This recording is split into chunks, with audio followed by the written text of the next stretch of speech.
Hi, everybody. I'm Liz Walker, and welcome to From the Heart, an online community gathering of the Can We Talk network on healing trauma and grief.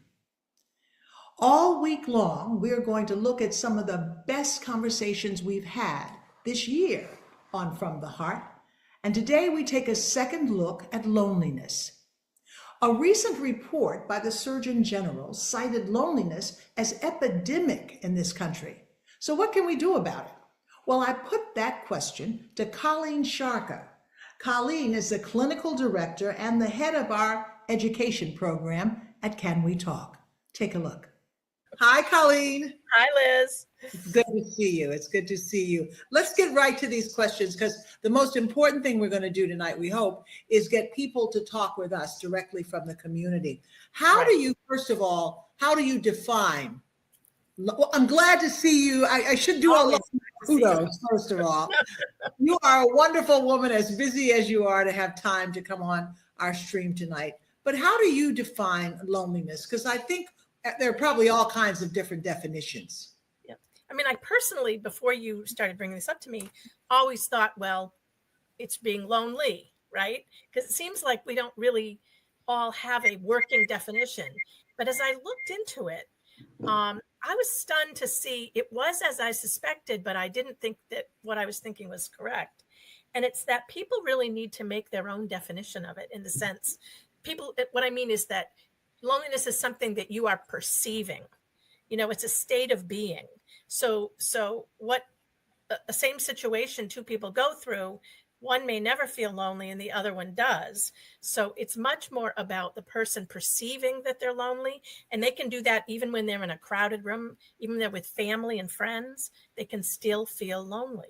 It's a state of isolation that can happen in the midst of crowds. That kind of they really perceive that they don't have enough people in their lives or the right people in their lives, and they feel alone.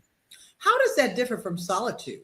Yeah. Or solitude. Aloneness? Right. Solitude usually connects with you. It's a positive thing. You've kind of gone away to be in solitude or retreated into your home, and you don't go somewhere because you'd like some alone time in a healthy way. And you want to maybe reflect on things or whatever. So it usually means something positive. Yeah. So solitude obviously can be good for us. I'm Yes. what I call a solitary person. I'm a loner. I tend to spend more time by myself. That's just what I'm used to and what I like.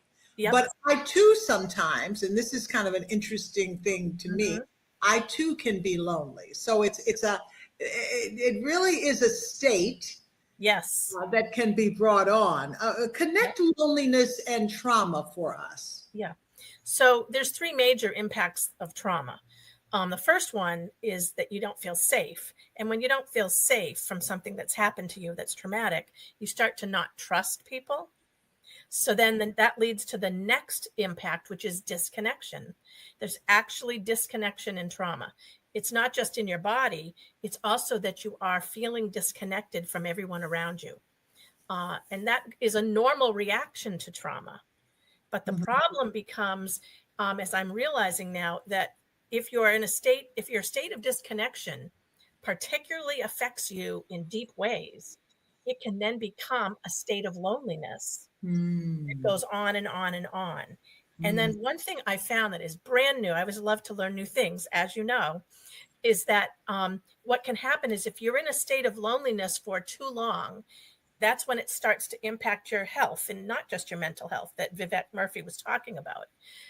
And you develop things physically, psychologically, emotionally, spiritually, etc. But what I didn't know is that if you stay in it too long, your brain kind of goes in a self-preservation mode, and it triggers the amygdala, that fight or flight response in our body, which ends up making us end up feeling more lonely.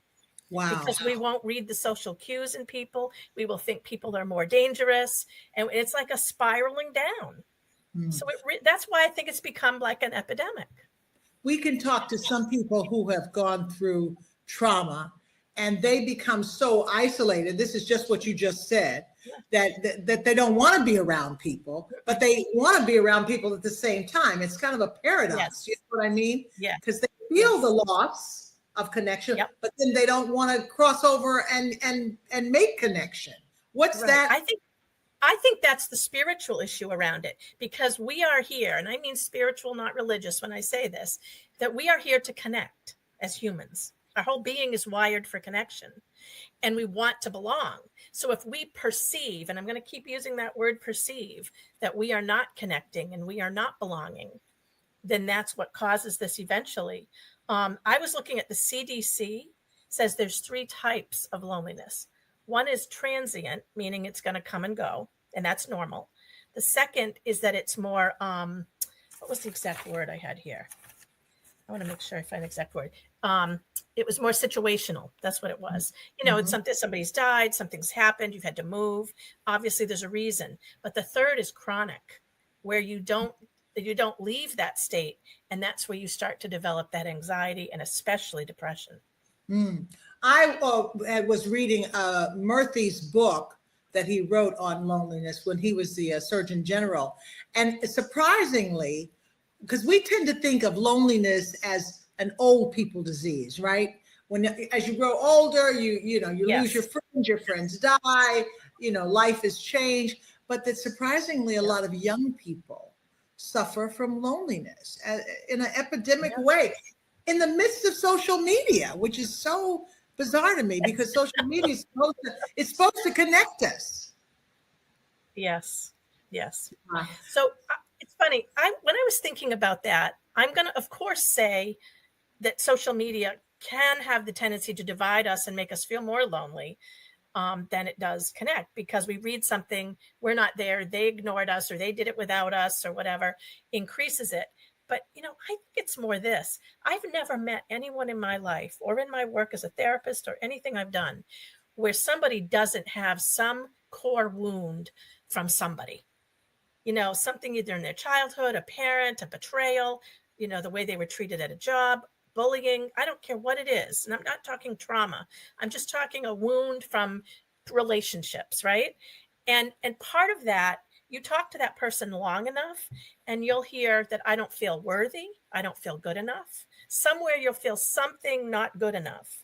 And I think personally that kicks off loneliness as a constant little trigger or a thorn in us, always ready to go off. And I think that too is like a spiritual kind of sense of we're here to connect, but we're going to have a challenge doing it. Do you think that's something that we all have? We all have those wounds. So those wounds always click into potential loneliness for us? I think potential. And again, most of us, I do think, kind of come and go out of it, like you're describing, which we got to recognize is normal. But again, it's when we just never quite get at it. And here's one of the things I was wondering, how do you get someone to take a look at it? If people would say, yeah, I'm lonely all the time, I would ask them, well, what are you getting out of that? And I don't mean that in a facetious way. I mean that it's probably some reason that they keep feeling that way all the time. So they're getting some message from being lonely. It might be that, oh, see, that proves I'm not good enough. It could be just about or what my parents said, that I wasn't ever going to know people or have friends. Maybe that makes it true. I've noticed that loneliness can turn into victimhood pretty quickly. And people can feel like a victim all their life. Right. So, but wait a minute. So what does that make? So loneliness can turn to victimhood. So when you say that's a judgment call. So does that mean that when I think of victimhood, I think of something negative, that it's something we shouldn't. What are you saying? And I mean it more as we kind of feel that nobody likes us, right? So we feel like there's something wrong with us. So we feel a bit of a victim when it gets to be too long. Not everyone. I'm just saying to watch for that. And to ask yourself questions. Why do I think this is happening? You're really good on that kind of self-reflection thing, which really, I'm suggesting that as a way to deal with some of our issues. Do you think that we do that a lot? Because you gave me some wonderful advice today about speaking to God and kind of reflecting on some issues that I was going through and kind of asking myself. Do you think that that's a natural thing that we do anyway, or is that something we have to kind of learn? I think that's been taught out of us over generations. Really? I do. I think structured religion, I love it. But on the one hand, there's so many ways in which I know in so many Christian religions, for instance, that you're a sinner first. You don't talk to God, you pray, but you whatever. There's a lot of messages people got that we know are not true. So I think it's taken out of the direct talk with God. It's as if you got to have a priest or a minister or a Bible or another holy book in the way. And I think those are wonderful, but there's also this. So my first thing is always, and it doesn't have to be God. It's however someone understands that loving power and loving energy that's beyond us, the creator, however we name it. We need to have some way of either connecting with what we believe like that. But even if we have a hard time with that, what you're saying is you can do some interior dialogue. You can learn to do it, and you can learn to watch your feelings and your thoughts. Because if you think about it this way, if you suddenly feel lonely and you allow that loneliness to just sit there and you energize it, you can then have a thought, well, of course I'm lonely because I'm not pretty enough, thin enough, whatever. You put it in there and it goes on. And before you know it, you're on that path. If you can interrupt that and watch your feelings and your thoughts, you could perhaps turn that feeling. And I'll use this. Pema Chodron, a Buddhist nun, says if you wait 90 seconds for a feeling and don't energize it, it'll go away. It's so funny that you talk about that. I was trying to see if I could look up a scripture that it's our interpretation in Christian tradition to believe that we can't reflect or we can't talk directly to God, and that's not true, because Psalm 42 is a psalm that tells you, I'm always going to try a sermon in. I love it. That's why I'm smiling. Y'all. But Psalm 42 says, why, my soul, are you downcast? Why so disturbed within me? Put your hope in God. In other words, preach to yourself when you're going down. And that's kind of what you're saying, right? About self-reflection. Oh, you bet. And I'm going to go further. Befriend yourself. If we believe God loves us, we must be lovable, even if we don't believe it. So why don't you, sometimes I say, act as if you believe it. Right. So give it a try. Befriend yourself. Be your best friend. Talk to yourself, not criticizing, because we got enough of that voice in our head, but sort of saying, hey, maybe that thought isn't true. And when you get a thought that says, I'm not worthy, you can actually ask yourself, is that really true? Like, there's a lot of lies we tell ourselves. Challenge yourself. Do some journaling.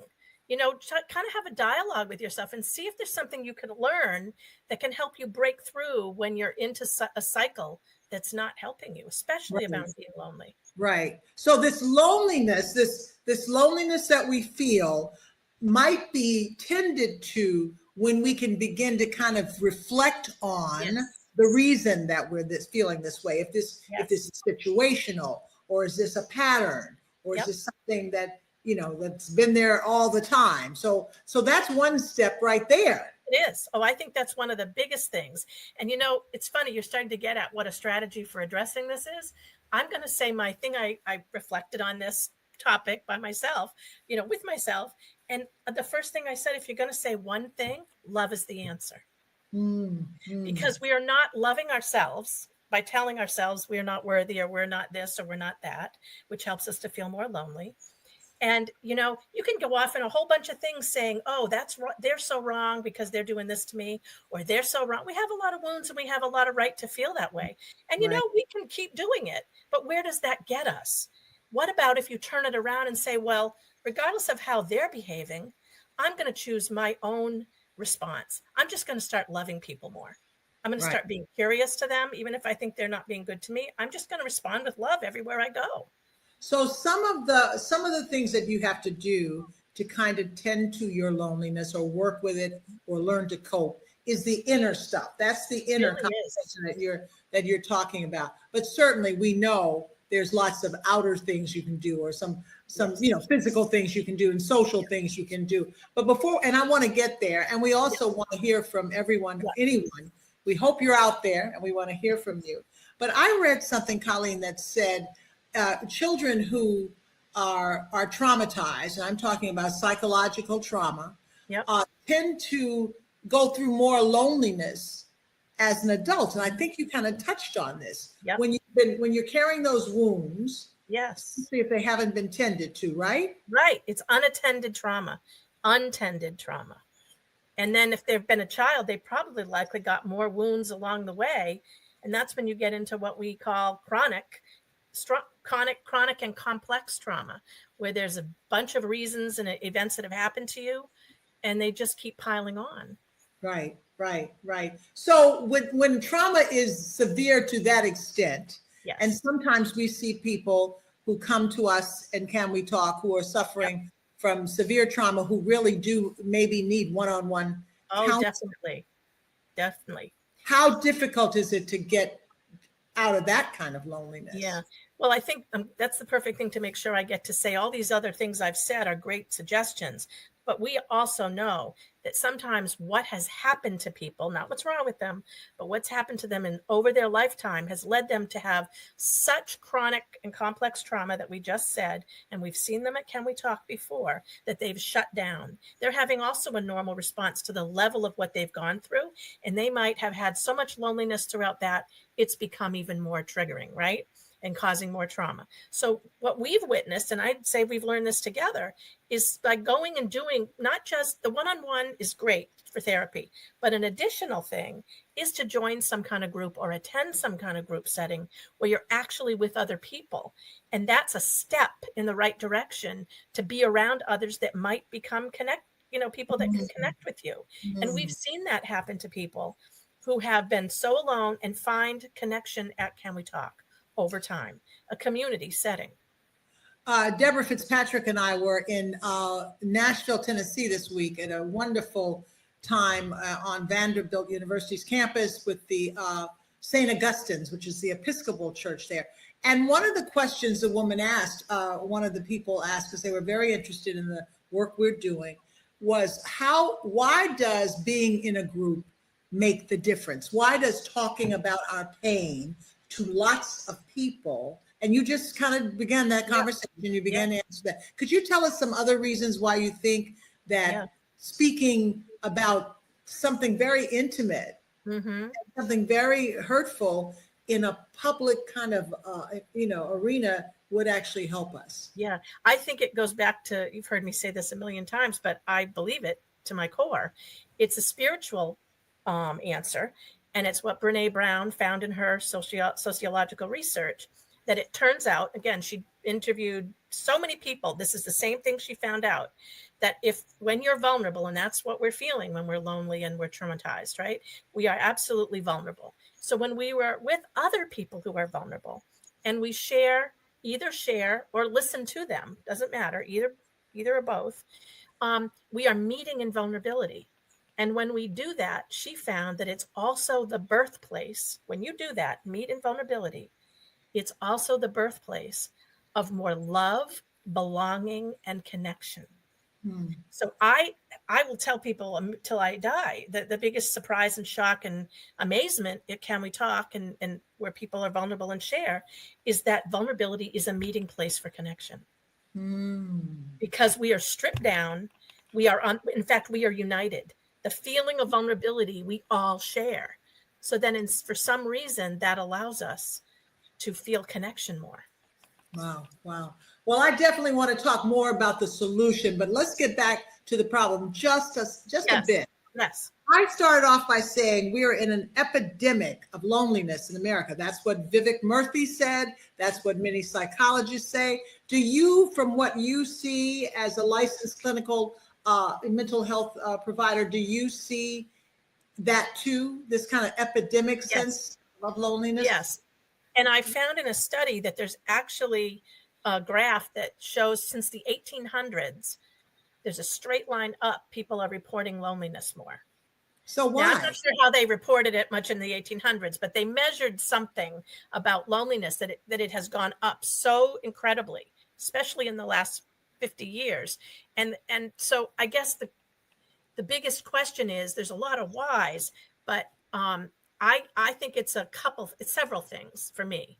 It's the fact that people feel what they feel, I think. Somewhere deep inside, there's something wrong with me, or I'm not good enough. That's a bad seeded ground, right? For us to end up getting a loneliness problem. But I think more than that, we don't have the structures in our cultural and sociological settings that we used to, where, you know, you either were living with more family or you joined friends and lived together or something. You didn't tend to travel so far away from everyone you knew. That certainly can make us feel lonely. You've got the social media, which is always social media. If you read it too much or look at it too much, has a message of you. Look at what everyone's doing. Are you doing those things? Well, nobody could do all those things, right? But it's the human brain of how it perceives that. We tend to look at the lowest denominator when we're kind of looking at all that. Do I measure up to that? Do I measure up to that? And then you start again. It just feeds this sense that, you know, I'm not good enough, and then you get COVID on top of that. Right, COVID was a huge. I mean, I don't want to go well before you go to COVID. Let's stop at social media.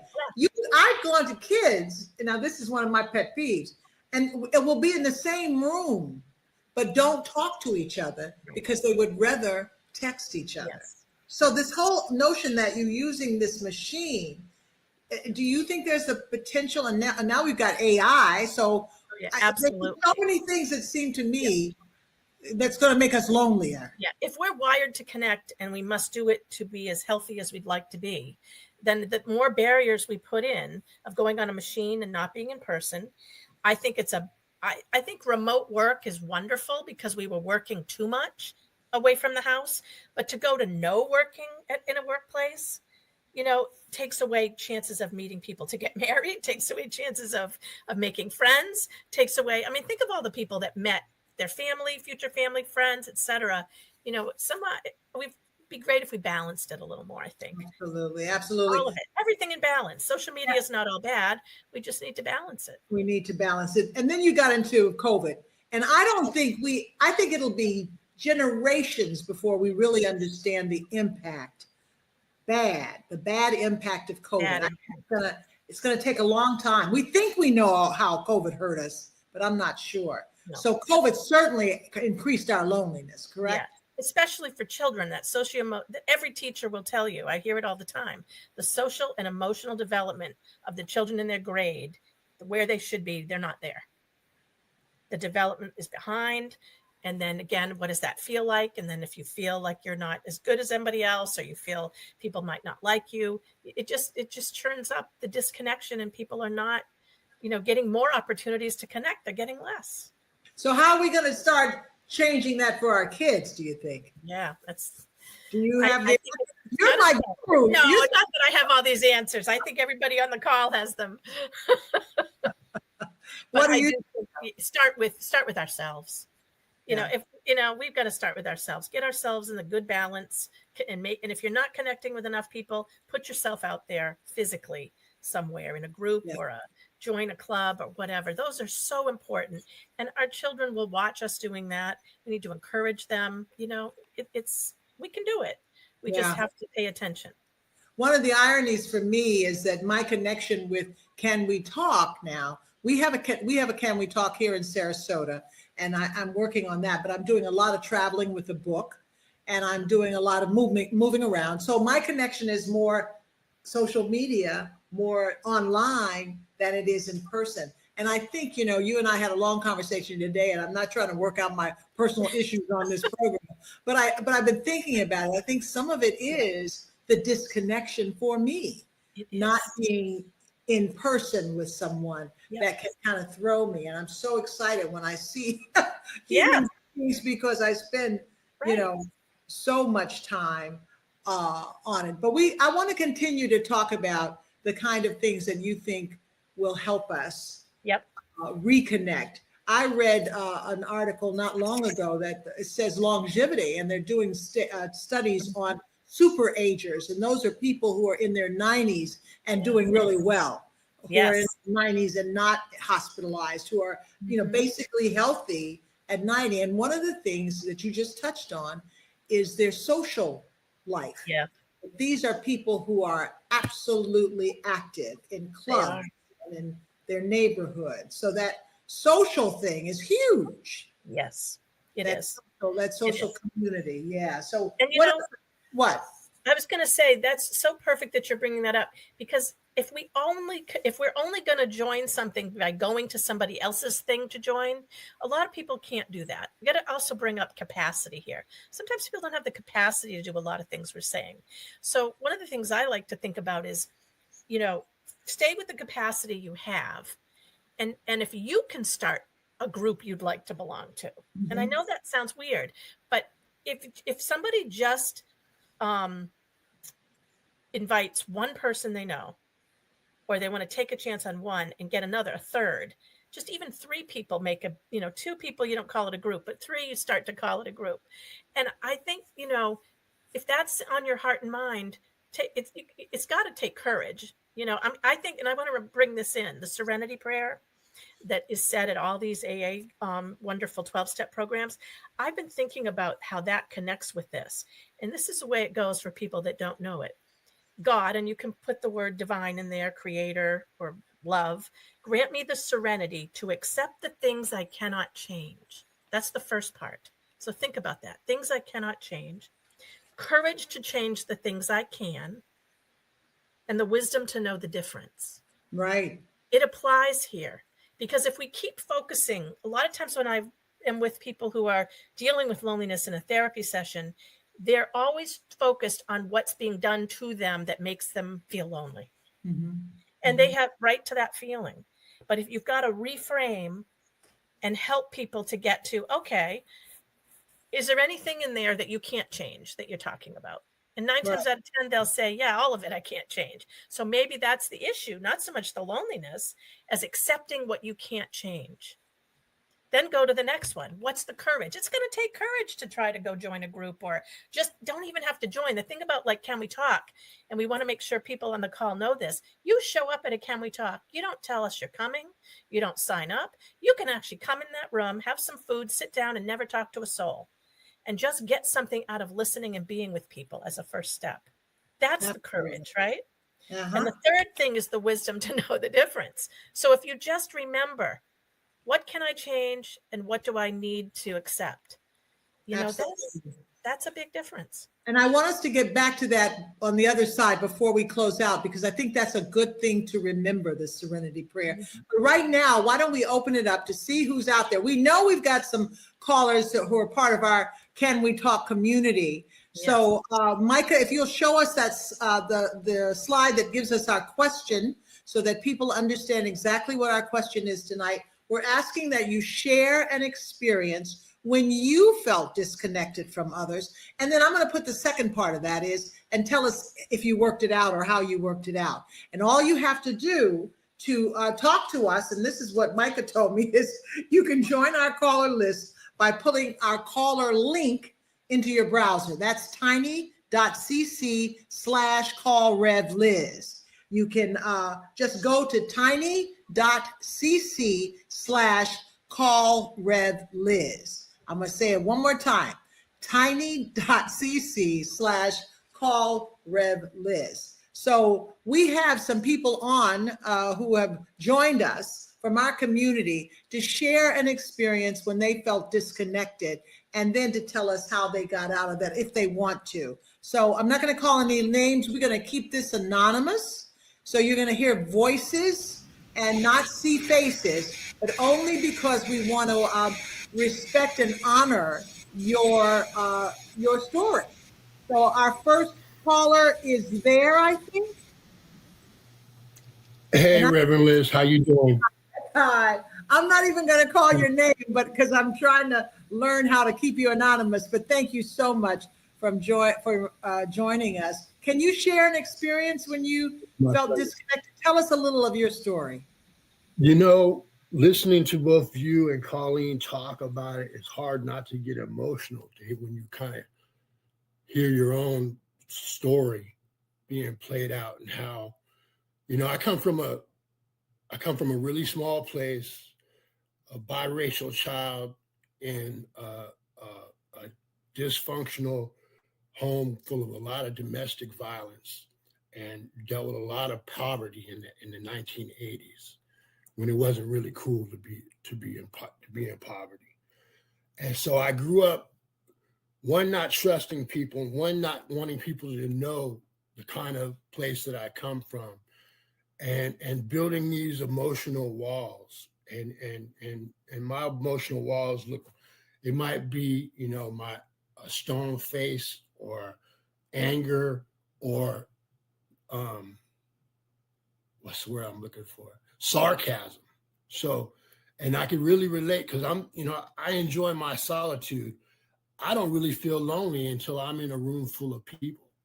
And it can be people that I know care about me. So, it's just been a real struggle for me to connect. I came out to Boston in 2014 because I'd been many years dealing with substance abuse and I needed a new start. And I came out here because I went to school out here in my 20s in the early 1990s. And I knew there wasn't none of my drug of choice around here, but I really didn't know nobody outside of a few friends that I had hooked up with over Facebook.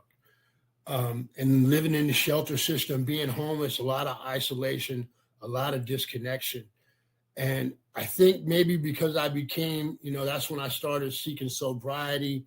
And I also got involved with Can We Talk and was sharing my story and also hearing my story, to a lot of the other people. It made me feel comfortable sharing and just kind of putting myself out there and trying to hold back that part of me that wants to be a jerk, to push people away.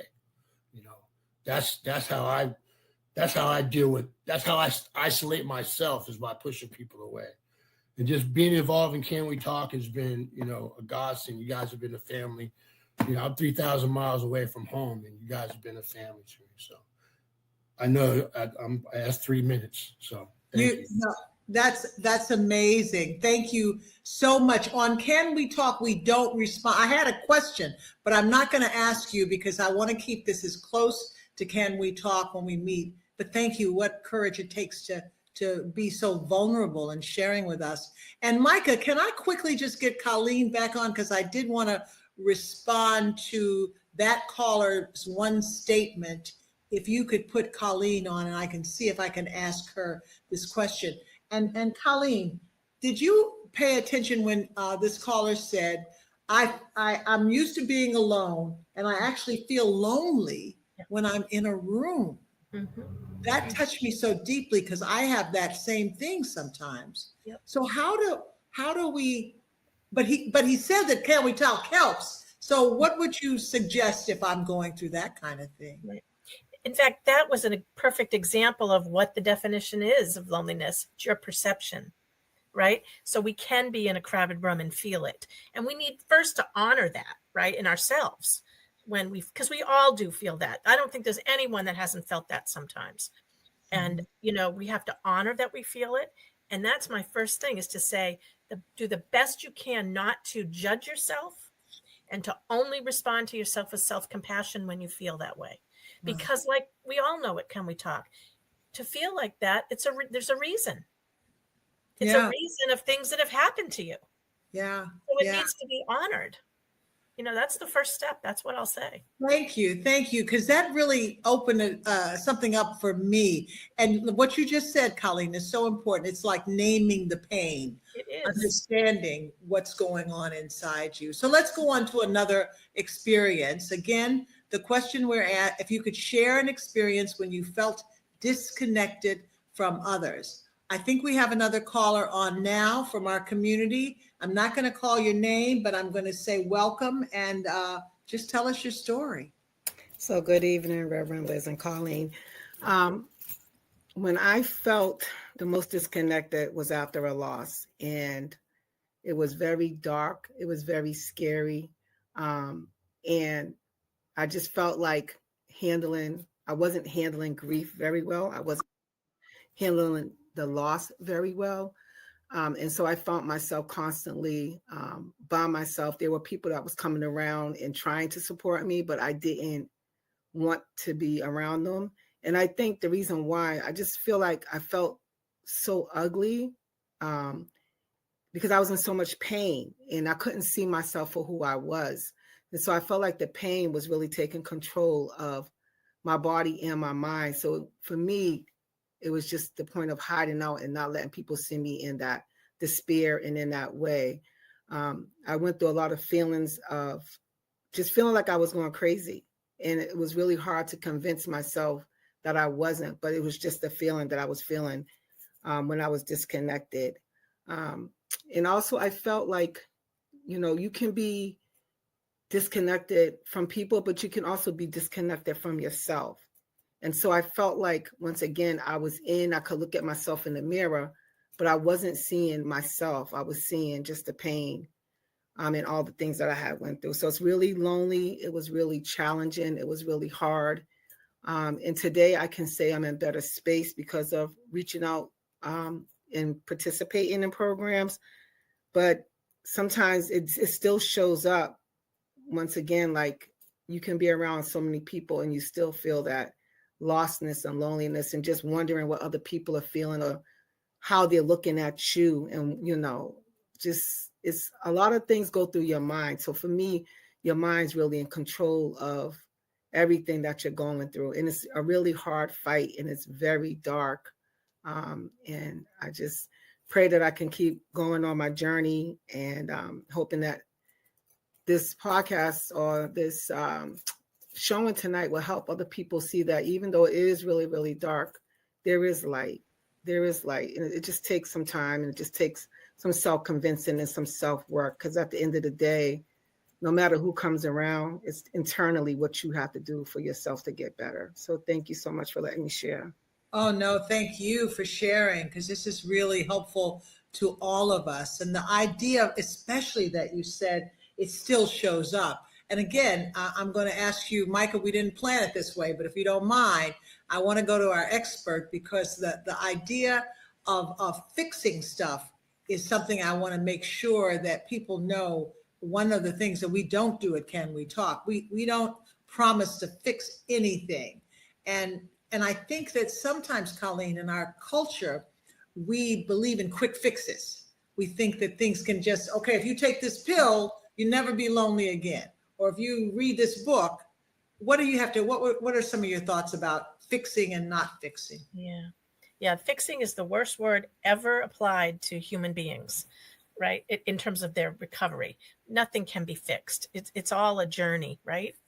And it's all about, especially what was just said, we have to reconnect first with ourselves before we're even going to be able to connect with others. You got to do a little bit of both. And I think that this notion that, if we medicate people, medication can be very helpful to help people do the work. That's the way I like to look at it. Sometimes you need medication to help do the recovery or growth work you want to do. And you may need to stay on it for a while, if not the rest of your life, to help you.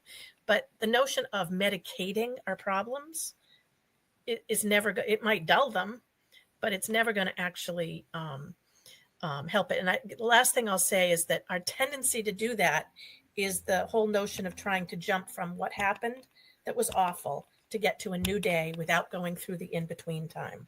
Right. And that in-between time is the vulnerable time. And so if you learn nothing else from tonight, I hope we can all name, to at least be interested in learning more about how vulnerability is not ever bad. Right. In this sense, vulnerability is the place to be, to actually name, let go of, cry, release what's happened to you, loneliness especially, before you can ever get to the new place that you're looking for, your new story. Right. And that, to me, in a spiritual way, without preaching a sermon, is that mystery of how joy and pain are connected. You got to go through the pain. Yes. Our young people are always talking about joy. We black girl joy and we want that. And that's exactly where we're trying to get.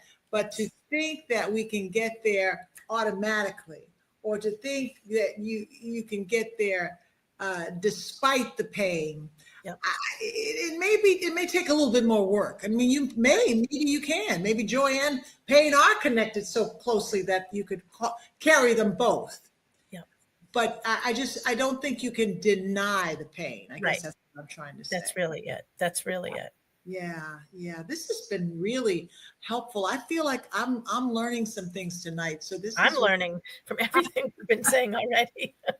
It's really helpful. So the question is, and we would love if you're out there and you want to call in, or you just go down. This is language I have to learn. tiny.cc/call Rev Liz. You can put that in your browser and you can be on too. That's what we want this community to be. And we're going to work on that until you feel really comfortable. And we hope we'll have so many people who want to share their experiences. But tonight, the question is share an experience when you felt disconnected from others. We have another caller on the line, and go right ahead. Tell us your story. Are you there? Our caller's on the line, and hopefully if you're not on the line, you'll be coming on in a few seconds. Okay. Okay. Share an experience when you felt most disconnected from others. Well, I had a horrible tragedy happen in my life. And I think that definitely disconnected me from others. I was in a place where I didn't belong. I would never fit in. I think that well, when I was younger, I used to get panic attacks. And when I figured out what was causing them and I said it out loud, they stopped. So I think that's how I deal with loneliness and being disconnected, because that is a feeling it's sad, it's heavy. I feel anxious. And then I think I try to figure it out, because I think loneliness in itself is such a disconnecting thing. I mean, I sit in it for a while. I might take a good cry. I may eventually call someone, maybe my sister, but I would never say, I'm calling you because I feel lonely. Because it's uncomfortable to say that. So I think that the way that I deal with my loneliness is I think I isolate myself. And I think that's where the disconnect comes in, because I really could isolate. And it starts to feel real comfortable. And, this is when I know I have to kind of break that. So I would, like I said, I would call someone, mostly my sister. And eventually, I mean, as we start talking, maybe not even it wouldn't be about my loneliness, because I would never say I'm calling you because I feel lonely. So I sometimes wonder about that. Like, is that something to be ashamed of because I feel lonely? Is that like totally taking you out of your comfort zone? You feel so vulnerable when you have to say I'm lonely. So I think that when I start really talking to people, even in the program, I think that's when I start figuring out that loneliness and isolation, sometimes it's the same thing for me sometimes. Thank you. Thank you very much for that. You brought up a really interesting point about the shame and not wanting to say that we are lonely. And I'm not going to do a call back and forth with you, because we don't do that on Can We Talk, but I am going to call Colleen back in to talk about this notion of shame, that we don't want people to know that we're lonely, that we don't even want to admit that we're lonely. And I think that's a big issue. I think this caller brought up a really important one, don't you? Absolutely. It's reminding me of something. And before I say what that memory is, this is so profound, because if you really think about it, to say we're lonely and admit it, even to ourselves, never mind someone else, culturally, what we've done is put it like an indictment as to our worth, to be wanted to be with. Are we worthy enough to want people with us? It's as if it's sort of the Facebook. How many friends do we have? How many clicks did we get? How many, whatever. It's just so built in as a judgment that it would be so normal that people end up feeling, we all feel shame to say that. I think what that caller said is true for all of us. And I bet you'd never find someone who really said it very often to anybody, if they said it at all, because it really is that cultural take around it. But what I think it also connects with is, I once heard, and I don't know who the philosopher was that said it, but that we are prisoners in our own skin. It's a fact. And what that meant was there is no way another person on this planet can truly know all of you. We are already alone in the sense that no one's ever going to know everything about us or fully get us or fully understand us in a perfected way. And I think that's an existential issue. Have you heard that word? It's like the kind of state of being human. We have to understand that's part of this. And I think that's why to ever say to someone, I'm lonely, two things happen. There's like, what's wrong with you? Is their response in their mind. And the second is, well, what do you want me to do about it? Because people don't know how to meet that loneliness in someone. So I think that's true. Awkward though, because the person who said, what do you want me to do about it is probably lonely too. Exactly. I think it's not, quoting a good friend of mine who's a guru, here's the good news on this. As I grow older, and I think this may be true of all of us, but let me tell you what's happening with me, because I'm my best example. You lose your filters as you grow older, and you just start saying stuff. I used to get really upset with my mother as she grew older, because she would always stop people on the street down in Little Rock and say, did I teach you? Are you? And I don't know if her mind was going or she really thought she would talk to people. But now I was with a friend this weekend. I was with Deborah, and we got on the elevator, and this handsome young man got on the elevator, and he was in a uniform. And I said, boy, you sure do look good. And he was like, I'm sure he was shocked. These two old ladies, were they drunk? What was wrong with them? But I suddenly, not suddenly, over growing older, I reach out more than I have ever before without fear. You know what? What's the worst that can happen? Right. So I think that that's one thing you can do. And you may be rejected and somebody may think you're crazy. But I think it's worth it to just reach out to speak, even just to say hello, kind of breaks through that loneliness. One of my dearest friends, who's long gone past, I thought she had this so right. She said, it's hilarious the way we're created. We're created to really, connect and do all these wonderful things. But the more you connect, the more you love, the more you're going to get hurt. Are we crazy? We're psychotic if we're doing this, right? It's brave to be human and to be out there and to connect. And you just reminded me of another thing we have to say.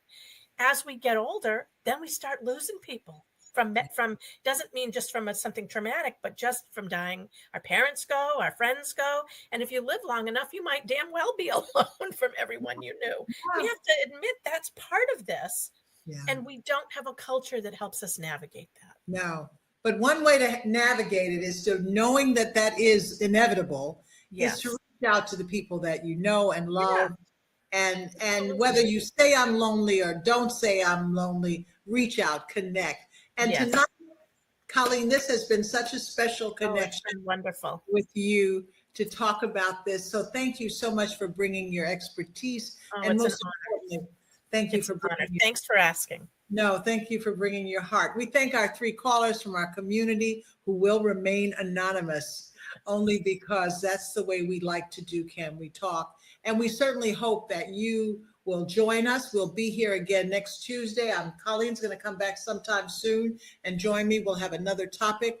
But this is a community. This is our online community that we can kind of work through these things. So we hope we've given you a few tips on how you can break through loneliness, because we're here, and we should be here for each other. So now we've got somebody who just got on. What was that? Sometimes shame, something we experienced and or observed others do when we were growing up. So she's talking about learned shame. Learned shame.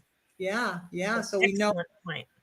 That's a really good point. So thank you, Meadow, for adding that point. But thank you all for joining us. We'll be back next week. Okay, now people are here. Maybe what I'm trying to say is, okay, we're going to stay on for a few seconds. Kathy, yes, absolutely. I want to go for people with clutter, sometimes to the level of hoarding. And I see people from community reduce shame. It is so powerful. That's interesting. Yeah. That hoarding is one of the, oh, wow. That's shame. Hoarding has gone up so much Well, I don't think it's so much that it has both gone up and now we know and understand it more. It is now an actual diagnosis in the statistical manual when you're working with clients. And I have seen this too. The clutter is to put it around you sometimes for some people in the place of other people or in the place of connection. Wow. Not always. Sometimes it's another way to do it. Yep. And when people are helped to let go of that and to be free, you can really see that shame reduced. It is so powerful. That so is nice. powerful. So shame, loneliness, hoarding are all connected. Wow, there's a lot that we've learned here tonight. A lot that we learned. Kathy, thank you for sharing that with us. Thank you all. Now I'm going to get off, Micah, whether you put a new message in there or not, because you told me it was time to get off. Thank you all for joining us. Bye-bye. This next week. Bye-bye from the heart. God bless you all. Thanks everyone who contributed to that really meaningful conversation on loneliness. Now remember, in 2026, we're going to continue our healing conversations on From the Heart at noon, twice a month. We'll keep you posted on when that begins, but we want you with us because together we can all heal. Thanks for joining us, everybody.